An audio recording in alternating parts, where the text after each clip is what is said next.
Buenas, mi nombre es Aarón Vélez, soy profesor titular de Fisiología y Fenómica Vegetal en la Escuela Nacional de Estudios Superiores, Unidad León, aquí en Guanajuato, y también miembro del Laboratorio Nacional de Plantas, un centro CONACYT, un laboratorio CONACYT. Y el día de hoy les voy a hablar acerca de iluminación continua en jitomate. Este fue el tema de mi doctorado en la Universidad de Wageningen, en Holanda, en los Países Bajos. Y me voy a enfocar a cómo es que usamos tecnologías de secuenciación de siguiente generación para resolver nuestras preguntas de investigación. Y ahí está la relación con nuestro diplomado.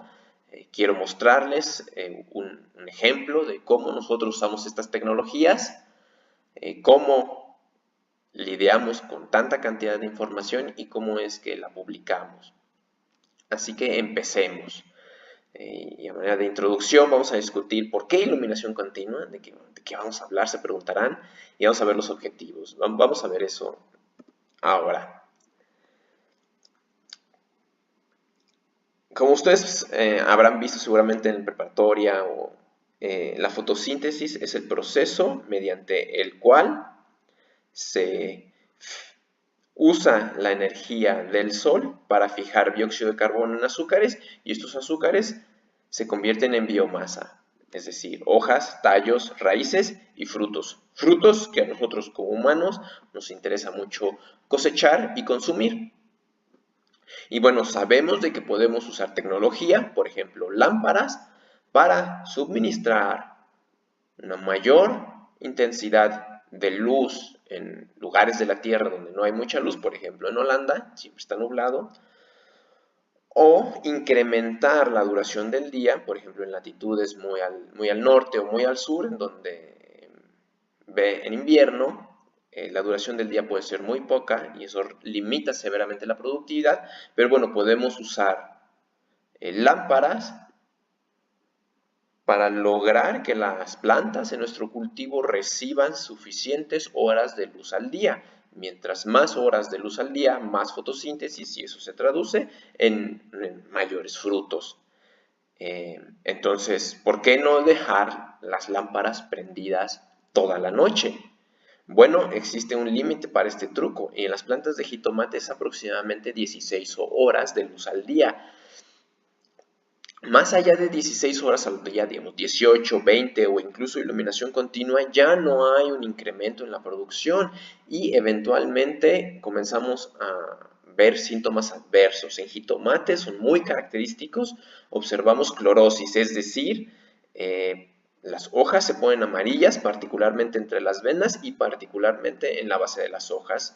Y bueno, esta condición puede ser letal para las plantas si la intensidad de la luz es alta y se dejan por mucho tiempo bajo estas condiciones.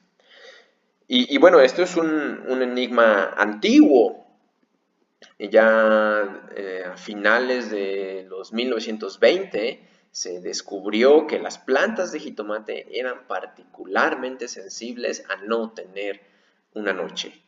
Otras plantas no son tan sensibles, incluso hoy en día los productores de rosas en el norte de Europa pueden usar lámparas para virtualmente quitar la oscuridad de la noche y producir más, pero el jitomate no se puede y había un interés en la industria de lograrlo y había un interés en la academia, en la universidad, de entender por qué.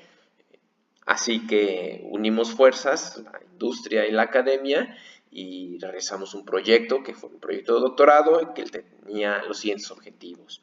Primeramente era un proyecto académico, por supuesto. Queríamos entender las bases fisiológicas de este fenómeno y hicimos nuestra tarea y en la literatura identificamos que por ahí de los 50 del siglo pasado se descubrió que los parientes silvestres de los jitomates no mostraban estos síntomas cuando se crecían en iluminación continua. Entonces, bueno, desde el principio nuestro objetivo era identificar cuáles eran el gen o los genes responsables de esta tolerancia a la iluminación continua en las especies silvestres. Y bueno, en colaboración con nuestros compañeros en la industria queríamos dar la información necesaria para desarrollar una nueva línea que fuera tolerante a la iluminación iluminación continua y hacer pruebas piloto en invernadero para digamos, darle una aplicación. Y bueno, empezamos haciendo una revisión bibliográfica muy exhaustiva y definiendo nuestras hipótesis. Y bueno, estas hipótesis se resumen en este diagrama donde básicamente decíamos que la iluminación continua tiene dos componentes, un componente que es una señal y un componente que es una energía. El componente de la energía ya lo discutimos, la luz induce fotosíntesis y la fotosíntesis termina en carbohidratos, pero sí hay muchos carbohidratos, se sabe que podrían inducirse en esencia en plantas o o que se apaguen los genes de fotosíntesis. En inglés llamamos photosynthetic down regulation a este fenómeno. Para los que no trabajan en el mundo de las plantas es algo así como que la planta dice, ¿sabes qué? Ya tenemos muchos azúcares, ¿para qué necesitamos producir más? Las proteínas de los mecanismos fotosintéticos salen caras de producir, así que vamos un poco a bajar la producción porque ya no necesitamos. Este era dos de nuestras hipótesis, pero también sabemos que la energía, los fotones, tienen energía y esa energía en la membrana fotosintética puede generar especies reactivas de oxígeno y estas pueden a su vez causar senescencia, apagar el sistema fotosintético o directamente causar daño.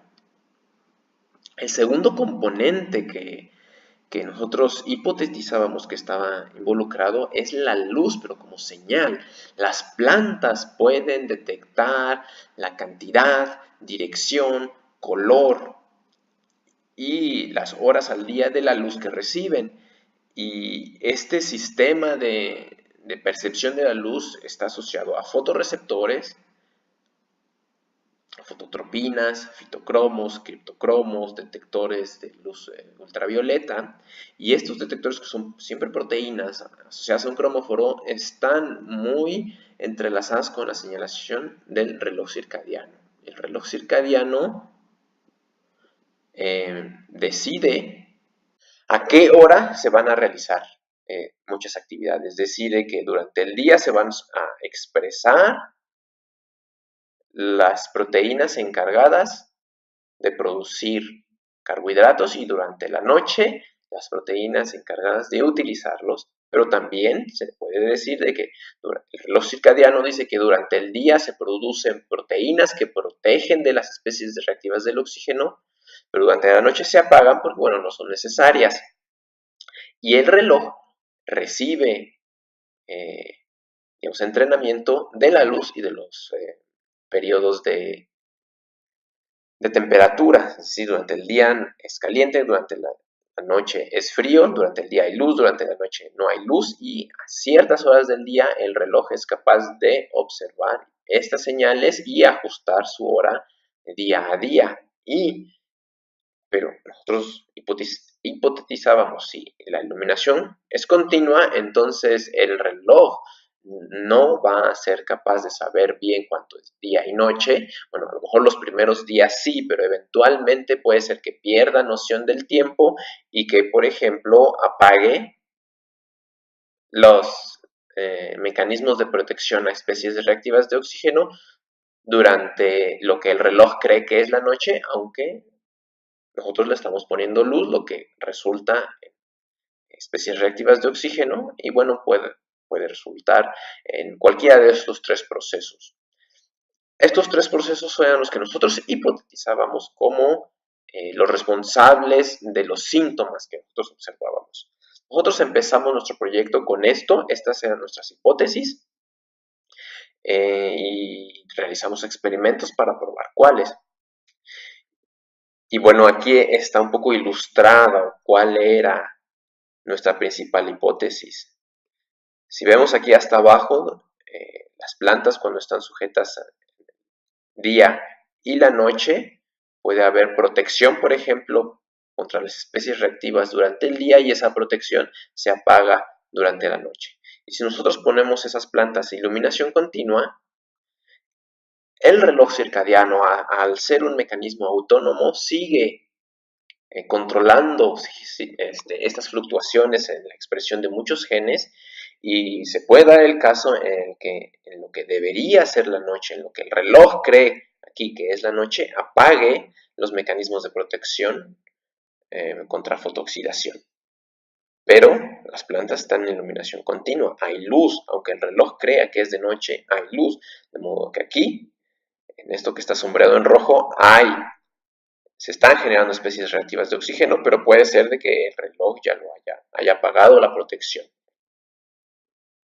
Y bueno, esta era nuestra principal hipótesis. Vamos a ver más adelante si encontramos evidencia si esto es cierto o no lo es.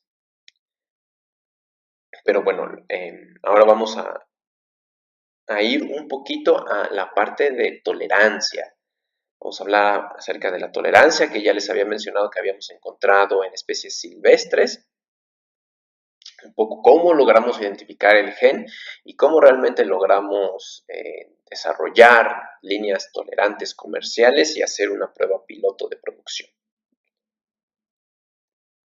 Bueno, aunque el jitomate fue domesticado en México, su origen es en los Andes. Ahí están sus parientes silvestres como Solanum neoriquis, Solanum abrojaitis, Penelli, etc. Y bueno, resulta que la mayoría de estos es tolerante a iluminación continua. Aquí vemos dos plantas, la de la izquierda fue crecida en 16 horas de luz al día y la de la derecha en iluminación continua. Pueden ver que está más grande porque, bueno, al tener más horas de luz, realizó fotosíntesis el mayor número de horas al día y creció más. Y no hay ningún síntoma, está muy sana esta planta. Entonces, bueno, se nos ocurrió la idea, bueno, entonces podemos hacer cruzas porque las especies silvestres de jitomate aún son fértiles, en la mayoría de los casos con Solanum lycopersicum, que es la especie domesticada, entonces podemos transferir genes de esa forma. Y bueno, también podemos usar líneas de introducción para mapear. Para hacerles una historia larga corta, después de varios años de trabajo, logramos identificar que un solo locus en el cromosoma 7 era responsable de la intolerancia a la iluminación continua en jitomates silvestres, y en ese locus teníamos, bueno, aproximadamente 10 genes, y uno nos llamó la atención porque era un gen involucrado en la fotosíntesis. Se los presento. Y este gen es parte del complejo antena del fotosistema 2. Y bueno, los que no trabajarán con plantas me dirán, uy, ¿qué es eso? No se preocupen, ahorita lo explico. Las plantas tienen un complejo de proteínas que contienen clorofilas, y estos complejos de clorofilas proteínas son los responsables de cosechar la luz para realizar la fotosíntesis. Y estas proteínas se llaman, por sus siglas en inglés, LHCb o Light Harvesting Chlorophyll Binding Proteins. Y bueno, existen varios tipos, tipo 1, tipo 2 y tipo 3, y resulta que en nuestro locus de iluminación continua había una proteína de tipo 3 ahí. Entonces nos llamó muchísimo la atención, nos dijimos, esta proteína probablemente es la responsable de la tolerancia, pero bueno, necesitamos pruebas. Y lo que decidimos es silenciar este gen en las líneas tolerantes, y usamos una técnica que se llama FIX o Virus Induced Gene Silencing, en donde básicamente mediante sistemas de silenciamiento génico se usa un virus para entregar el vector en las plantas. No se necesita hacer una transformación estable, simplemente se infectan las plantas cuando son pequeñas. Este virus no es muy virulento, pero sí es capaz de infectar gran parte de la planta, y eventualmente la planta va a detectar que hay fragmentos de hernia de doble cadena, y bueno, mediante los mecanismos de silenciamiento génico va a intentar combatir el virus, pero resulta que el virus también tiene aquí un fragmento de la proteína, entonces la planta también va a silenciar este gen, perdón, un fragmento del gen de la proteína. Entonces aquí vemos los resultados del experimento, lo vemos aquí a la izquierda una foto de cómo se ven, por ejemplo, aquí el control de CLT es una planta tolerante a iluminación continua, en donde todo su genoma es como el jitomate domesticado, excepto una pequeña región en el cromosoma 7 que porta el locus de tolerancia, y aquí A131 es nuestra línea sensible. Cuando nos exponemos a iluminación continua, vemos como la línea sensible se enferma y la tolerante no. Y aquí a la derecha vemos unas figuras de colores y aquí vemos lo que se llama FB sobre FM. Esto es la eficiencia cuántica de la fotosíntesis, del fotosistema 2. En plantas sanas van a mostrar un valor de 0.82, 0.83.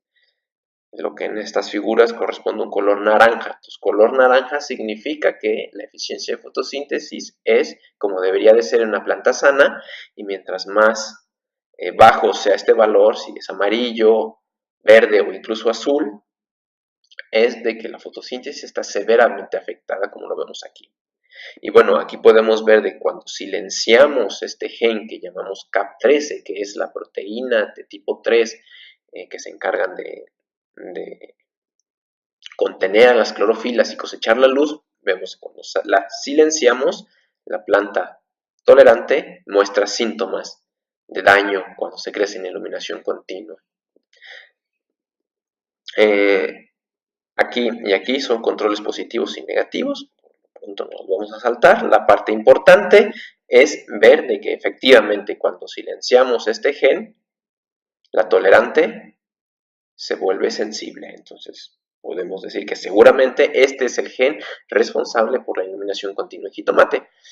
¿Cuál es el mecanismo? No sabemos. ¿Cuál es el mecanismo de tolerancia? No sabemos. ¿Cuál es el mecanismo por el que se desarrollan los daños? Bueno, no sabemos. Hasta ahorita los únicos que están contentos es la industria porque pueden patentar marcadores moleculares para seleccionar este gen y bueno, podemos ir a la industria.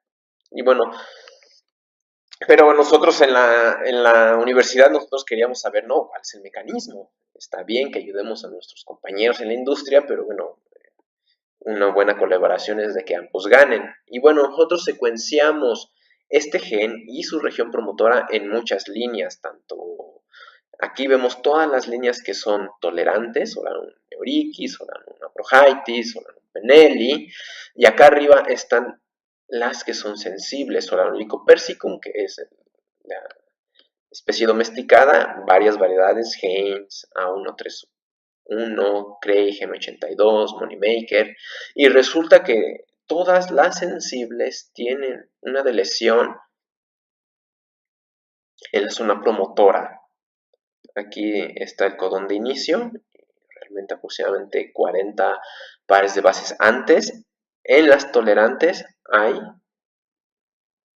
una zona de unión de factores de transcripción de tipo GT1 y hay una mutación, una deleción en todas las líneas sensibles, entonces seguramente esto está involucrado. Ya no tuvimos tiempo de hacer más pruebas en esta dirección, pero bueno, fue muy interesante que esta evidencia apoyaba aún más de que efectivamente este gen es el responsable de la iluminación, de la tolerancia a iluminación continua en jitomates silvestres. Este diagrama de Venn nos muestra los datos de una forma muy sencilla. En realidad no podemos aprender gran cosa de estos.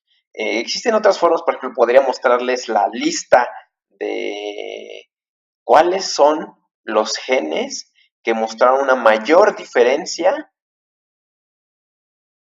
en su expresión en este contraste y en este contraste. Y aunque bueno, es interesante ver cuáles son los genes que están al principio de la lista, tampoco nos va a decir gran cosa porque puede que sea un error y a lo mucho podremos ver los primeros 10, los primeros 20, si quieren los primeros 100, pero mira, aquí tenemos casi 4000 genes y que acaso los que no están los que no mostraron una diferencia tan grande, puede ser que sean importantes porque estos son los genes que ya son significativos. Entonces, una forma de lidiar con con este problema de tanta información es hacer análisis como este. Este es un análisis de GeoTerms, de Gene Ontology. ¿Qué significa esto? Aquí significa que vamos a agrupar genes que participan ya sea en un proceso biológico, genes que están asociados físicamente en algún comportamiento celular o genes que comparten una función molecular juntos y vamos a crear grupos. A esos grupos les vamos a llamar Gene Ontology Terms y después vamos a observar en estos grupos si tienen una cantidad de genes expresalmente diferenciados mayor a la del resto o mayor a lo que el azar nos dice que podemos esperar. Y esos procesos, nosotros podemos esperar que realmente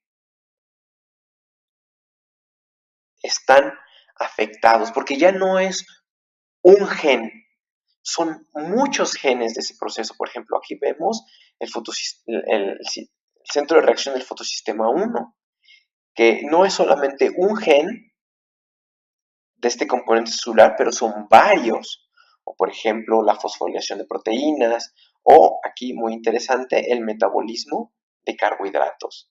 Entonces, este tipo de análisis nos dicen de que no es de que solamente un gen del metabolismo de carbohidratos está diferencialmente expresado, sino de que muchos, de que los genes, el grupo de genes involucrados en el metabolismo de carbohidratos están en su conjunto diferencialmente expresados. Y entonces aquí nos dice que seguramente estos procesos son interesantes y en un primer artículo esto es todo lo que publicamos. Y discutimos un poco de que, bueno, es interesante de que en ambos contrastes, aquí lo vemos en la parte de arriba y en la parte de abajo, el metabolismo a carbohidratos, el fotosistema 1, están especialmente diferenciados. Lo que nos confirma que, bueno, nuestras hipótesis que estaban un poco involucradas con el metabolismo de carbohidratos, tal vez son correctas. Pero bueno, regresando a lo que publicamos en este primer artículo, también realizamos estudios de fotosíntesis. Como no es el tema de este diplomado, voy un poquito rápido, pero bueno, básicamente medimos fotosíntesis a diferentes concentraciones de dióxido de carbono aquí abajo y a diferentes intensidades de luz y obtenemos curvas como esta, en donde la planta tolerante muestra mayor fotosíntesis a mayor luz y mayor fotosíntesis a mayor CO2, tanto cuando es crecida en la control, que es la 16 horas de luz, la línea punteada, o iluminación continua, que es la línea continua. Pero la sensible en iluminación continua, aquí podemos ver de que, bueno, le va más. Su nivel de fotosíntesis es muy bajo a todas las concentraciones de CO2 y a todas las intensidades luminosas. Tomando los datos de estas curvas, nosotros podemos obtener muchos datos, muchos parámetros fotosintéticos que, bueno, nos van a decir, en resumen, que sí, efectivamente, la fotosíntesis está severamente afectada por la iluminación continua en la sensible y en la tolerante solamente de una forma muy ligera, y los parámetros nos dicen, bueno, qué parte de la fotosíntesis está afectada y, bueno, en resumen, todas, un poquito todas. Y bueno, una parte muy importante era realizar estudios de producción en donde nosotros cruzamos nuestras líneas de introgresión, es decir, cruzamos líneas que todo su genoma, todos sus cromosomas eran cromosomas heredados de una planta domesticada, excepto una pequeña región del cromosoma 7 que provenía de un donante, que era una planta de jitomate silvestre, y después de realizar varias retrocruzas, esa región se reduce hasta que es muy pequeña, pero aún así sigue siendo portadora del locus de la tolerancia y después se cruza con líneas que se usan de padres para híbridos comerciales. Y aquí estos híbridos comerciales pues se llaman Idol y Westland. Y bueno, se puede hacer la integración del locus en el padre y en la madre del híbrido, y por eso podemos tener líneas homocigotas sensibles, heterocigotas tolerantes o homocigotas tolerantes. Bueno, no les había mencionado, esta característica de tolerancia e iluminación continua es dominante, es decir, que la heterocigota es tolerante. Y bueno, en resumen, lo que observamos es de que en todos los casos, cuando el híbrido F1 portaba un gen de el locus de tolerancia, ya sea una copia o dos copias, se producía lo mismo o más frutos bajo iluminación continua en comparación con el control. Pero bueno, esta no es una clase de ecología de cultivo, así que vamos a seguir un poco con la estrategia número 1, la estrategia de cuál es lo que está causando el daño en un principio. Y nuestra hipótesis principal la vamos a llamar eh, asincronía circadiana. El nombre es muy raro, pero ya hemos discutido ahorita en esta clase el concepto. Vamos a discutir qué está induciendo el daño. Bueno, nuestra respuesta es que creemos que es la asincronía circadiana. Vamos a ver. En las zonas muy al norte o muy al sur de nuestro planeta se puede dar algo que se llama el día polar, es decir, de que alrededor del solsticio de verano, el sol nunca se mete en realidad en el horizonte. Esto resulta en una iluminación continua natural y resulta ser que cuando las plantas de jitomate son crecidas muy al norte, en estas condiciones de iluminación continua natural no muestran síntomas tan severos. Entonces, una de nuestras hipótesis era de que era la luz artificial, que, bueno, es diferente a la luz del sol en los colores. Los que trabajen con fotografía saben de que en las cámaras se tiene que ajustar el balance de blancos para que los colores se vean normales cuando son fotografiados bajo la luz del sol o cuando son fotografiados en interiores. Y bueno, esto es porque el sol emite una luz muy blanca, pero casi ninguno de nuestras fuentes de luz artificiales emite una luz tan blanca. Emiten una luz, por ejemplo, luz incandescente, una luz muy amarilla, algunos focos fluorescentes, una luz muy azul. Eh, los LEDs blancos están mejorando un poquito, pero aún así uno en un supermercado puede comprar LEDs o focos de diferente temperatura del color. Y bueno, cuando eso se analiza con un espectrofotómetro, podemos observar de que realmente, aunque el ojo humano no lo note o lo note poco, las diferencias son grandes. Entonces una hipótesis era, ¿sabes qué? Esto de la iluminación continua, el problema no es la iluminación continua, el problema es la fuente de luz. Pero bueno, es difícil de poner a prueba esa hipótesis. Pero bueno, lo intentamos usando LEDs y usamos lámparas de plasma. Ahorita les voy a explicar qué son las lámparas de plasma.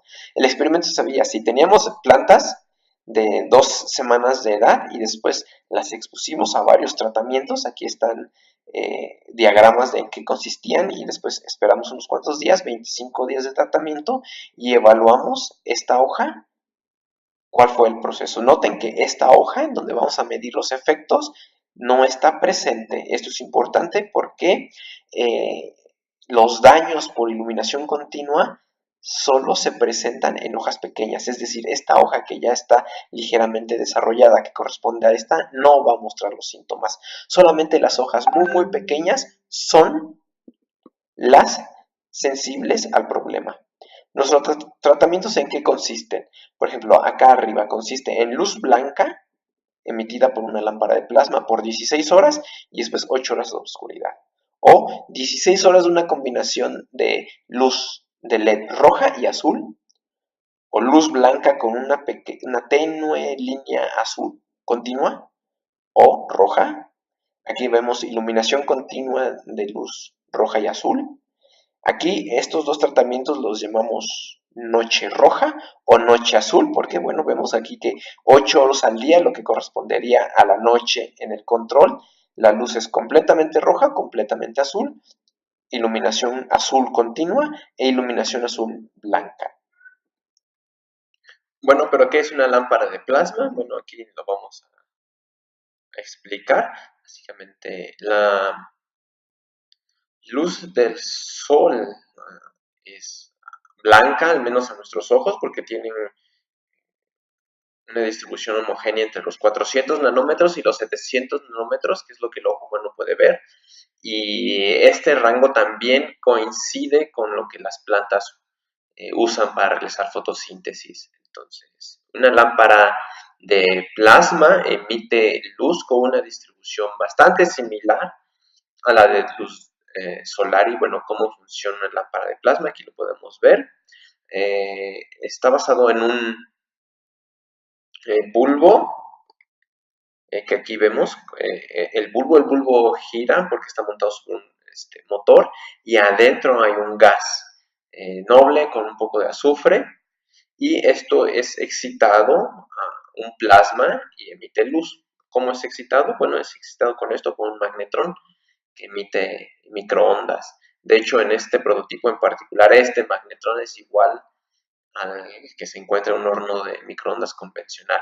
Después de que las microondas pasan por esta cámara de resonancia, salen a las inmediaciones del bulbo. Aquí podemos ver que el bulbo está dentro de una malla metálica. Esta malla metálica atrapa a las microondas, de modo que las microondas están rebotando aquí adentro y excitando al gas para que se vuelva a plasmas, y el plasma emite una luz que es bastante blanca. Y este tipo de lámparas fueron las que usamos para simular iluminación continua, pero con luz que tiene una distribución espectral prácticamente igual a la de la luz solar. Aquí vemos otro ejemplo de una fotografía de la lámpara de plasma. Aquí hay una fotografía de cómo están los LEDs bajo luz roja y azul. Y bueno, los resultados. ¿Por qué escogimos primeramente estos colores? Bueno, los escogimos porque cada uno tenía en distinta medida los distintos factores que nosotros creíamos que eran responsables de inducir el daño. Por ejemplo, todos los que están basados en LEDs tienen un espectro muy artificial, excepto aquí la lámpara de plasma. Nosotros habíamos visto al principio de que creíamos de que era la señalización la que podía estar causando el problema, y les adelanto, para los que no conocen de plantas, las plantas tienen principalmente fotorreceptores que detectan la luz roja y la luz azul. Entonces intentamos separar esas dos señales con LEDs de esos dos colores. Entonces aquí podemos ver que si dejamos la luz roja y azul prendida las 24 horas, bueno, tenemos una señal roja continua que no es natural, una señal azul continua que no es natural. Otro factor es que sea la misma fotosíntesis la causante del problema. Lo vimos en el principio, en la introducción, de que la fotosíntesis, su proceso es un proceso que produce carbohidratos, y que si se acumulan esos carbohidratos puede ser que genere un problema. Y bueno, aquí vemos con una palomita todos los tratamientos que estarían produciendo carbohidratos durante la noche. Aquí, por ejemplo, en estos tratamientos donde hay solamente una luz roja tenue o una luz azul tenue, la luz es tan tenue que sí genera una señal, pero no genera realmente suficiente acumulación de carbohidratos. También habíamos dicho de que puede ser que sean las especies reactivas de oxígeno el problema, es decir, de que en la noche hay luz que genera especies reactivas de oxígeno, que son las causantes del problema, o la asincronía circadiana. Ahorita. Y esos fueron los resultados, y observamos de que en los distintos tratamientos hubo un gradiente de daño, y el daño en todos los casos fue más severo en la planta sensible. Y algo muy interesante es de que las plantas que crecieron en iluminación continua lámpara de plasma mostraron daño muy severo. Y ya con esto podemos descartar la primera hipótesis. El daño no tiene que ver de 100% con la iluminación continua. Aquí luego tengo problemas explicando estas partes, pero bueno, voy a hacer un esfuerzo. Lo que observamos aquí es de que sí, efectivamente el color de la luz tiene un efecto fuerte, pero aún así ninguno de estos factores parece ser el responsable de inducir el daño. Sí tienen un efecto, aquí lo vemos, sí tienen un efecto en el grado de daño, pero no parecen ser los responsables. Y esto se ve más claro en el siguiente experimento. Aquí tenemos varios tratamientos. El control, 16 horas de luz, 8 horas de oscuridad. Aquí iluminación continua, acá está, perdón, 24 horas de luz. Y estos dos tratamientos son 6 horas de luz, 6 horas de oscuridad y 24 horas de luz, 24 horas de oscuridad. Y ya habíamos visto en un principio, vamos a regresar, que estos tratamientos aquí, estos dos tratamientos, también tienen este problema. Tienen el problema de que si el reloj circadiano controla la protección contra el daño oxidativo, la prende durante el día y lo apaga durante la noche para ahorrar recursos, porque bueno, sin luz no hay especies reactivas de oxígeno, en su mayoría, bueno, la mitocondria puede producir, pero bueno, ignoremos esa parte. En realidad esto sí es algo que se observa con datos transcriptómicos en plantas. Entonces uno puede hipotizar de que en iluminación continua el reloj circadiano va a apagar los genes de protección en lo que sería la noche, pero tanto en la iluminación continua como en estos tratamientos de luz-obscuridad raros existen tiempos en donde hay luz, donde habría presión oxidativa, pero donde no hay protección. Y regresando, aquí observamos de que las plantas tolerantes no muestran daños cuando son crecidas en estos tratamientos anormales. Y las plantas sensibles sí los muestran con un patrón igual al de iluminación continua. Entonces, inicialmente podemos concluir de que seguramente los procesos que inducen el daño en estos tratamientos son los mismos que inducen el daño en iluminación continua. Entonces diseñamos un experimento para probar esta hipótesis y bueno, aquí tenemos de nuevo este valor de FB sobre FM, ya lo habíamos visto, ya habíamos discutido que las plantas muestran un valor de 0.83 cuando están sanas. Entonces, bueno, crecimos a muchas plantas en 12 horas de luz, 12 horas de oscuridad y las expusimos y observamos cuál era su nivel, su eficiencia y vimos de que durante el día fluctúa un poco, en la noche es ligeramente estable, pero cuando las ponemos en iluminación continua fue muy interesante que muestran un patrón circadiano. Esta fue una de las partes más interesantes, es decir, que descubrimos que la eficiencia fotosintética está bajo control circadiano. Esto apoya un poco nuestra hipótesis. Voy a saltarme esta parte, es muy técnica, solo para los que trabajan en fotosíntesis, pero bueno, esa es la parte interesante. La parte interesante es que realizamos un experimento en el que tomábamos plantas justo cuando salía el sol.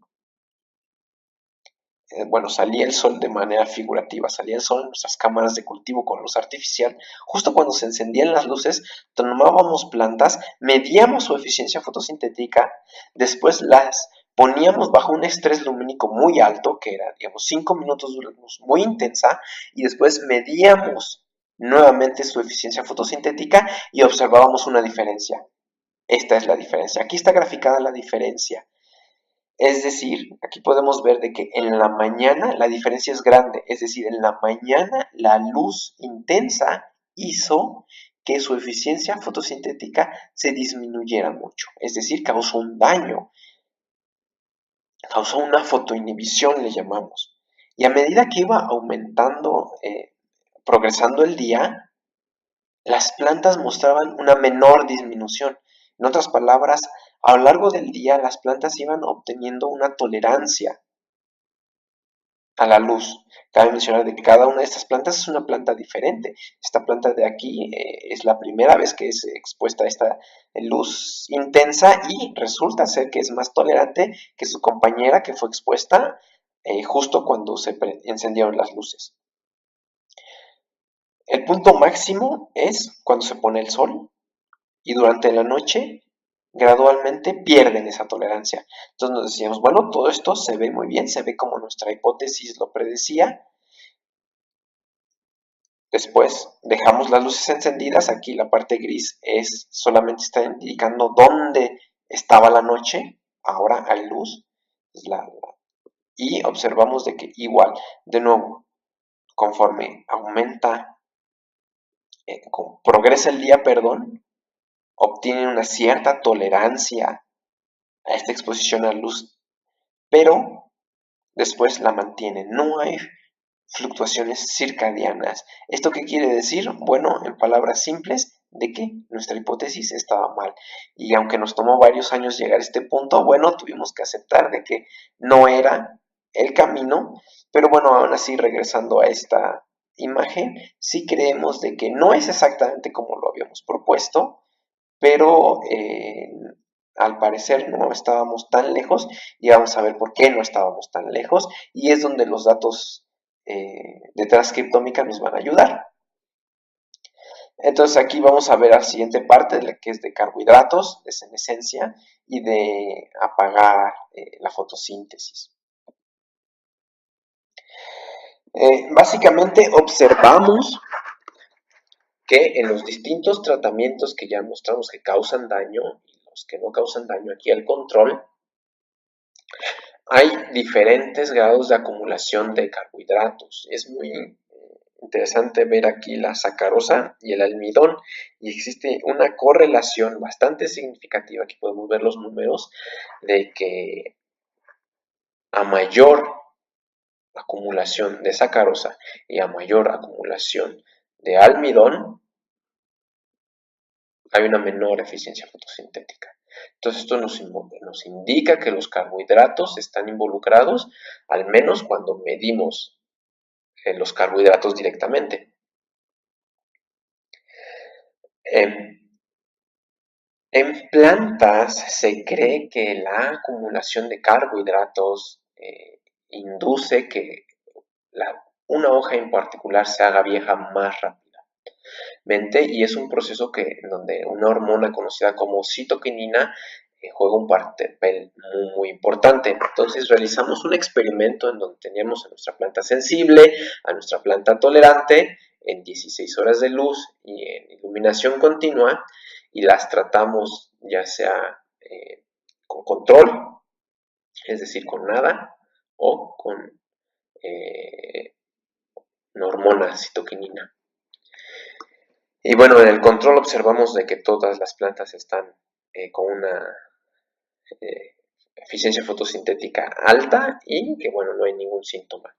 Pero en iluminación continua aquí observamos el control en donde la planta sensible muestra el daño característico,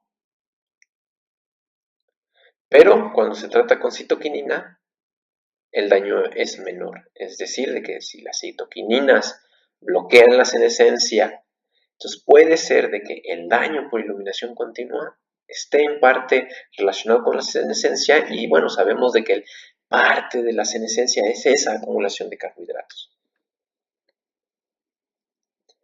En nuestros estudios de transcriptómica observamos de que sí hay un cambio masivo en los azúcares, en otros aminoácidos del metabolismo primario. Y aquí es donde por fin llegamos a la parte transcriptómica. Esta parte de los carbohidratos les adelanto que se publicó en un segundo artículo o tercer artículo, pero aquí retomamos los datos de transcriptómica y los analizamos de una segunda forma. Los analizamos usando los KEGG pathways, es decir, que son diagramas que ya están curados para distintos organismos, en donde cada cuadrito es un gen o un grupo de genes. Aquí es importante mencionar eso, en donde se pueden poner los datos de nuestros contrastes, de los datos transcriptómicos, y de una forma un poco más visual intentar entender qué es lo que estamos viendo. Y existen varios pathways. Aquí estamos observando el involucrado en la traducción de hormonas vegetales, y bueno, vemos que muchos genes no muestran muchas diferencias, están realmente en gris.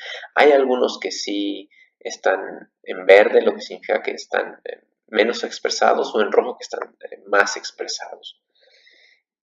Y bueno, esta es la parte en la que quería mostrarles de que nosotros usamos de nuevo estos datos transcriptómicos a pesar de que los datos ya se habían publicado anteriormente, pero no se habían analizado de esta forma.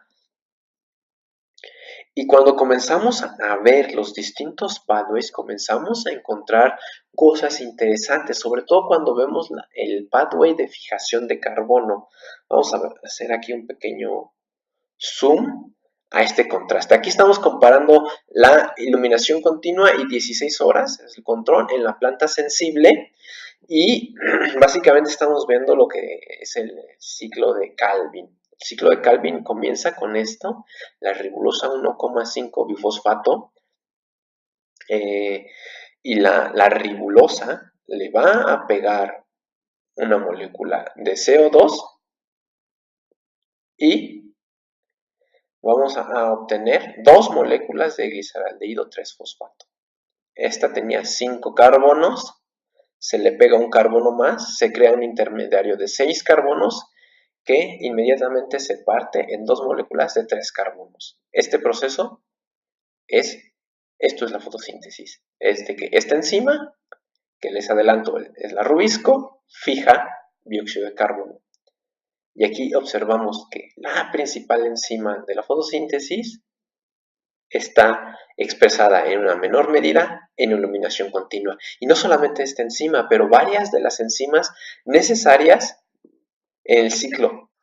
Observamos algo similar cuando comparamos a la planta sensible y la tolerante. Aquí de nuevo vemos de que las enzimas centrales de la fotosíntesis están expresadas en una menor medida en la planta sensible y en la planta tolerante. Entonces, esta es una forma muy interesante de nuevo usar los datos transcriptómicos en un artículo en donde tiene más sentido. ¿Por qué? Porque aquí realmente medimos la concentración de muchos de estos intermediarios en los datos metabolómicos que les mostraba en la diapositiva anterior, y también los datos de sacarosa, de almidón, de glucosa y de fructosa.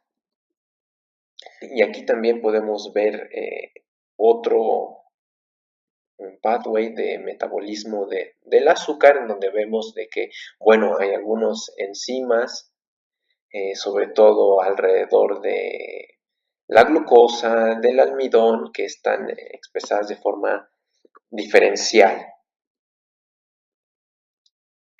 Y también observamos ciertos cambios en la glicólisis, aunque no son tan dramáticos. Y bueno, antes de pasar a la siguiente parte, esto lo publicamos como un artículo en el que decíamos de que realmente el metabolismo de carbohidratos estaba involucrado en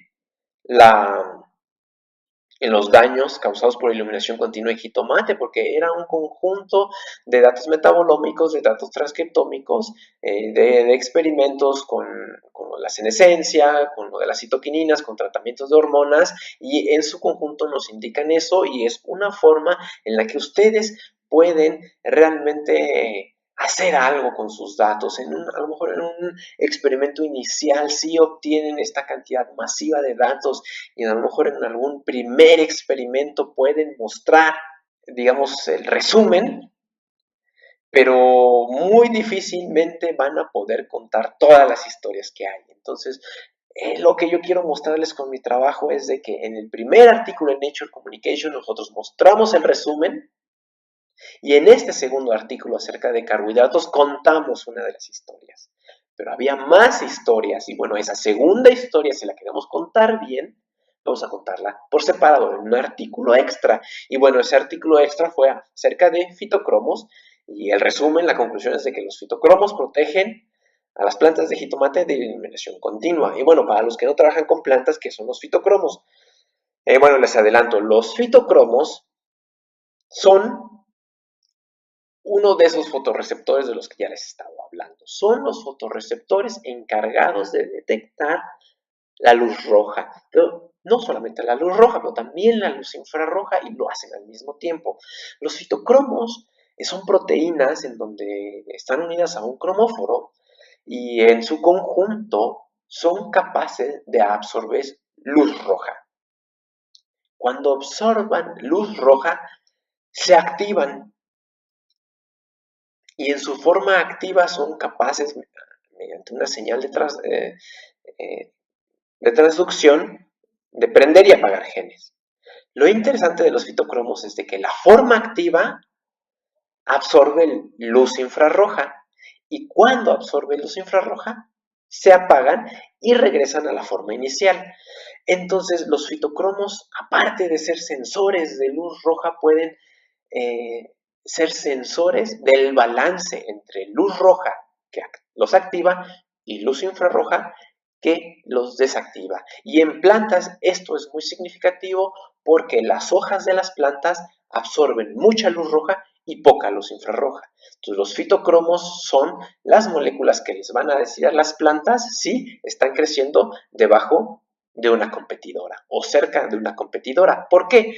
Si hay un árbol, una planta más grande que está interceptando la luz del sol primero, va a absorber la luz roja, la luz infrarroja la va a dejar pasar y entonces la planta que está bajo su sombra va a detectar que la luz que está recibiendo tiene mucha luz infrarroja, sus fitocromos son responsables de esto y va a tomar medidas por ejemplo, crecer muy alta, elongar su tallo porque sabe de que está bajo la sombra de una competidora y tiene que invertir recursos en tallos más largos para lograr interceptar la luz antes que sus vecinas.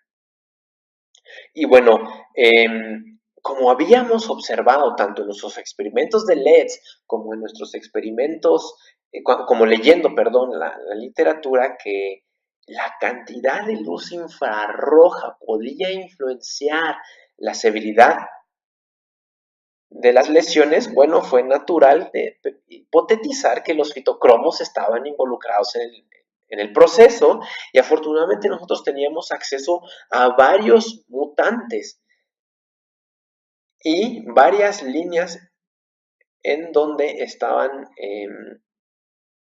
sobreexpresados estos fotorreceptores. Existen varios tipos de fitocromo, fitocromo A, fitocromo B1, fitocromo B2. En algunas ocasiones teníamos dobles mutantes, fitocromo B1 y B2, y también a veces teníamos fitocromo B2 sobreexpresado, fitocromo B1 sobreexpresado. Y el experimento se vio algo así. Plantas de 2 semanas de jitomates, las exponemos a iluminación continua y observamos los daños en esta hoja de arriba. Y bueno, los resultados son muy interesantes. Los más contundentes es aquí con el fitocromo A. Acá. Cuando sobreexpresamos fitocromo A, no hay daño a iluminación continua. No importa si es iluminación continua sin agregar luz infrarroja o iluminación continua con mucha luz infrarroja, las plantas sencillamente son tolerantes a iluminación continua. Y la segunda cosa muy interesante la observamos aquí, en Moneymaker, que es una planta control, que es sensible a iluminación continua, aquí lo observamos, pero si ponemos luz infrarroja, observamos menos daños. Aquí vemos cómo se ven las fotografías.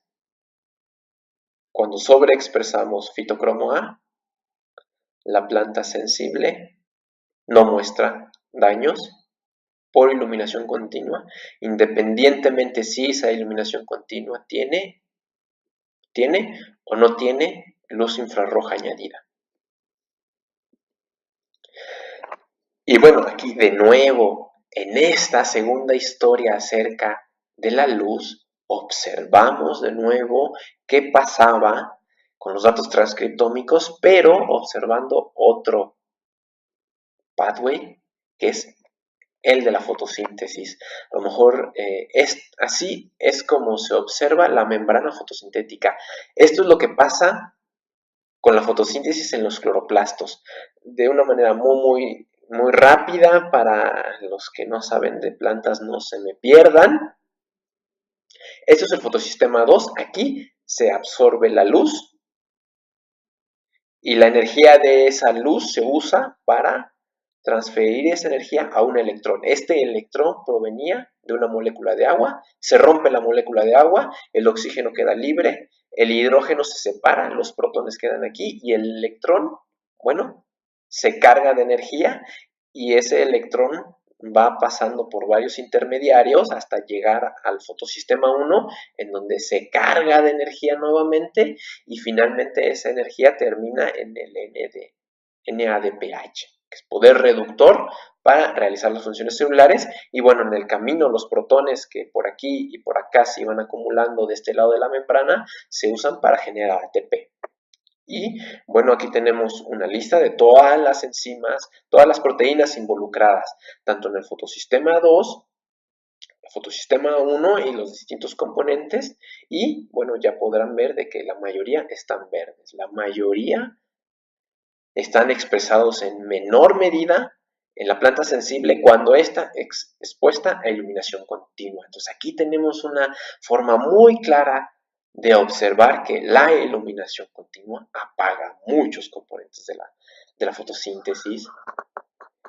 Y cuando observamos qué pasa en iluminación continua en la planta sensible y en la tolerante, observamos básicamente lo mismo.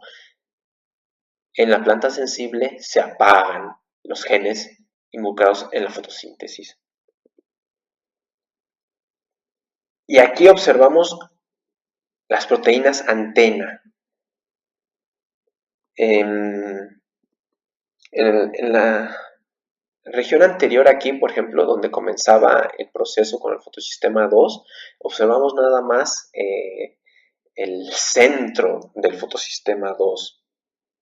Pero el centro del fotosistema 2 tiene asociado, aquí lo vemos en gris, el centro del fotosistema 2, tiene asociado un complejo de proteínas que le ayudan a cosechar la luz. Ya habíamos hablado de estas proteínas, de las proteínas LHCb2. Y les habíamos mencionado que una proteína de tipo 3, la LHCb3, era la proteína que identificamos como responsable de la iluminación continua. Bueno, aquí la observamos y observamos que en la planta sensible se apagan prácticamente todas las proteínas responsables de unirse a la clorofila para en su conjunto cosechar la luz.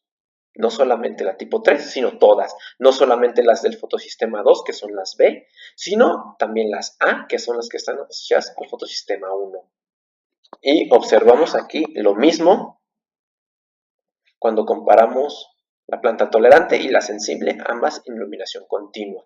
Entonces, hace un pequeño resumen hasta donde vamos. De nuevo, vemos de que hay evidencia transcriptómica de que la iluminación continua en las plantas sensibles afecta severamente a la fotosíntesis. Y bueno, si ustedes ya están imaginando de que quieren usar este tipo de herramientas en sus investigaciones, yo les diría, adelante, adelante, nada más que tengan en cuenta de que estos diagramas son estándar. ¿Qué es lo que vemos aquí a la izquierda? Aquí vemos el sistema fotosintético en cianobacterias. Y ustedes me dirán, pero si estábamos hablando de jitomates. Y bueno, ese es el detalle de cuando uno usa estas herramientas. Estas herramientas son estándar. Aquí lo que vemos en blanco es porque no había datos transcriptómicos acerca de estos genes, y por supuesto que no lo sabía porque estos son genes de bacterias. Ajá. Y en jitomate no existe proteínas HCB7, entonces por ende no hay. Entonces uno tiene que ser cuidadoso. No hay porque no existe, o no hay porque en nuestro set de datos no fuimos capaces de identificarlos, o no pasaron los controles de calidad a la hora de que se hacen el análisis de los datos. Y también debemos de recordar, ya los había mencionado, que esto puede ser el promedio de varios genes, por ejemplo, de varias isoformas. Pero bueno, teniendo en cuenta esos detalles, realmente creo que es una herramienta muy útil. Aquí vemos una más, no voy a hacer zoom porque es un poco complicada, pero les adelanto, este es el pathway de la protoporfirina, es decir, es cómo se sintetiza la clorofila, y de nuevo vemos que casi todo está gris o en verde, la mayoría en verde, unos cuantos en gris. ¿Eso qué quiere decir? Bueno, que quiere decir que la síntesis, todas las enzimas involucradas en la síntesis de clorofila están apagadas en la planta sensible cuando ésta es expuesta a iluminación continua, y observamos lo mismo cuando comparamos la planta sensible y la planta tolerante. Y bueno, ese fue una segunda parte de la historia, y ahora un poquito para intentar recapitular y poner todo junto, vamos a hacer una discusión general, un resumen, y para ya irnos a casa. Ese es un resumen de la evidencia. En la parte primera vemos cuáles son los factores ambientales que incrementan, aquí con flechitas, o disminuyen, aquí con esta rayita, el daño por iluminación continua. Observamos que luz azul es muy dañina. A mayor intensidad de luz, mayor daño, eso lo tomamos de la literatura. A mayor temperatura, mayor daño, también de la literatura. Esto cuando las plantas son expuestas a iluminación continua, pero el día es caluroso y la noche fría, no tienen tantos problemas. Y esto lo tomamos de la literatura y nos indicaba que el reloj circadiano estaba involucrado, porque el reloj circadiano puede ser ajustado no solamente por cambios de luz, pero también por cambios de temperatura. Y bueno, nosotros observamos que en la literatura y en nuestros experimentos que la luz infrarroja previene el daño.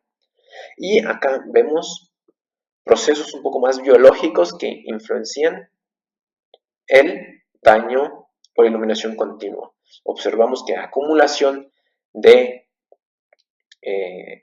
azúcares, en particular almidón y sacarosa, incrementan el daño. Etileno es una hormona y observamos de la literatura que aumenta el daño. Giberelinas también lo tomamos de la literatura, es otra hormona que aumenta el daño. Y bueno, identificamos a CAP13, que es una HCB de tipo 3, que es responsable de la tolerancia en jitomates silvestres y que disminuye de forma enorme el daño. También observamos que fitocromo A disminuye el daño. Observamos que las citoquininas, esta hormona vegetal, disminuye el daño. Y bueno, mediante experimentos de injerto observamos de que cuando injertábamos una planta tolerante en una planta sensible, las ramas sensibles eran menos sensibles. Entonces, alguna molécula puede viajar a través del sistema vascular de la planta y disminuir el daño. Este es como un poco el resumen de todo lo que hemos observado. Y bueno, vamos a hablar otra vez de la proteína estrella, aquí está, de la LHCb de tipo 3. Aquí vemos en Arabidopsis thaliana, esto ya no es jitomate, esto es esta plantita que usamos como de rata de laboratorio en el mundo de las plantas, cómo es el fotosistema 2. Ya lo discutimos, está compuesto por el centro de reacción acá y las proteínas antena. Y bueno, es una unidad muy grande, dimérica. Aquí vemos las dos copias. Y básicamente estas proteínas de la periferia se encargan de cosechar la luz y transferir esa energía al centro de reacción. ¿Cómo es que esta proteína que está hasta acá afuera y que en Arabidopsis thaliana al parecer tiene poco efecto cuando se muta, cómo es de que resulta ser en jitomate tan importante que confiere iluminación continua? De lo que sabemos en jitomate, en Arabidopsis, es de que la LHC-B de tipo 3 puede influenciar el movimiento de estas unidades antena cosechadoras de luz del fotosistema 2 al fotosistema 1. Las plantas cambian, mandan unidades de aquí al fotosistema 1 o de regreso, dependiendo de dónde son necesarias. Veíamos vamos a regresar un poquito para que realmente me explique. Vamos a regresar aquí donde estaba un diagrama de la fotosíntesis y vemos de que la cadena comienza aquí rompiendo la molécula de agua y un electrón que se carga de energía aquí, fluye a través de la cadena de transporte de electrones y aquí se carga nuevamente y termina como en el NADPH como último aceptor de esos electrones. Pero aquí observamos de que este proceso está en serie. El fotosistema 2 y el fotosistema 1 deben de ser excitados de la misma forma para que esto funcione bien. Pero resulta que aquí este dice P680 y este dice P700, y eso quiere decir la longitud de onda en la que son más eficientes absorbiendo luz. Es decir, de que el fotosistema 2 es ligeramente más eficiente absorbiendo luz infrarroja, de modo de que si hay mucha luz infrarroja, este va a ser muy rápido procesando los electrones que le llegan y entonces este se va a quedar atrás. Pero las plantas tienen un proceso mediante el cual pueden mover proteínas del complejo antena de aquí, acá o de regreso para mantener a ambos fotosistemas igualmente excitados. Y bueno, al parecer esta proteína afecta ese proceso. Y ese proceso se sabe que la fosforilación de esas proteínas está involucrada y nos sorprende entonces de que es probable de que esta proteína afecte un poco la fosforilación. Pero bueno, no somos, mi doctorado acabó y me puse a trabajar en otras cosas y esto se quedó a forma de hipótesis por ser probada. Pero en forma de resumen, lo que podemos concluir es de que las hojas cuando son muy pequeñas tienen el potencial de crecer en una hoja sana o crecer en una hoja enferma, dependiendo si se exponen a fotoperiodos normales, digamos, donde hay 8 horas de luz cada 24 horas, o iluminación continua, o estos fotoperiodos poco convencionales que veíamos de 6 horas de luz, 6 horas de oscuridad. Y lo que observamos es de que el daño, que es más intenso en las bases de las hojas, coincide con el estado de desarrollo en el que estaban las hojas cuando fueron expuestas al tratamiento. En las plantas como jitomate, las hojas de la puntita, digamos, se vuelven adultas antes que las hojas de la base. Esto nos indica de nuevo que cuando las células se vuelven adultas, ya no son sensibles. Entonces, el problema de iluminación continua ocurre durante el desarrollo. Y bueno, la última parte de la asincronía circadiana, aquí vemos gating. ¿Qué es eso? Bueno, les cuento que el reloj circadiano, ya lo habíamos visto, de que es el mecanismo interno que le dicta a los organismos cuándo es hora de hacer una u otra cosa. A nosotros los humanos nos dice cuándo es hora de dormir, cuándo es hora de que nos dé hambre. A las plantas les puede decir cuándo ya va a salir el sol y entonces hay que comenzar a producir los genes de la fotosíntesis. O también le puede decir cuándo es hora de que ya llegó la noche, entonces ya no es necesario producir los genes que nos protegen contra las especies reactivas de oxígeno. Pero el reloj circadiano también tiene entradas en donde escucha qué es lo que está pasando en el ambiente. Por ejemplo, cuando amanece, si el reloj se adelantó o se atrasó un poquito, cada vez que amanece, el reloj escucha lo que le están diciendo los fotorreceptores y se ajusta. Pero si entonces encendemos la luz a mitad de la noche, el reloj apagó el mecanismo mediante el cual escucha la luz. De modo que una señal de luz puede resetear el reloj alrededor del amanecer, pero no cuando esto ocurre a medianoche. Y esto puede tener consecuencias de que durante el desarrollo celular, que por cierto está regulado por las giberelinas, no se dan estas señales de forma adecuada. Es decir, la planta se está desarrollando, la hoja se está desarrollando, pero ya tiene demasiada azúcar acumulada.